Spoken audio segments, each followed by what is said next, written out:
Scientifically, there's no such thing as race. Scientists have been very clear, and they've actually, now that we understand DNA and how it works, and we can test and draw people's DNA, they have found that race absolutely does not exist in any biological or scientific sense of the word.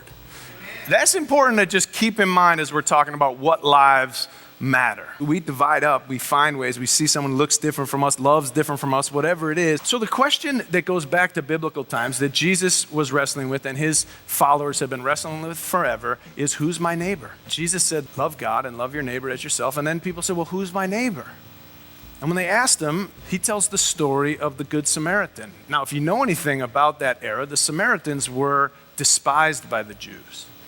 They were considered the lowest in society at the time. So pick your disgruntled group out of my list from this morning about who you think are the Samaritans in today's society. If you saw the signs on the front of the church that say, we serve everyone only, that's a campaign that was started by the National Interfaith Alliance, and it's just saying, no, we're not going to have any more of this white only, straight only, whatever. We're not dividing ourselves up.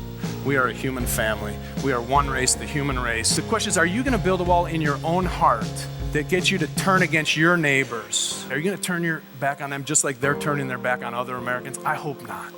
Because what love calls us to do, what Jesus calls us to do in this day, in this age, what our conscience should call us to do is to bring love to bear and not build walls and not turn our backs, but embrace all people.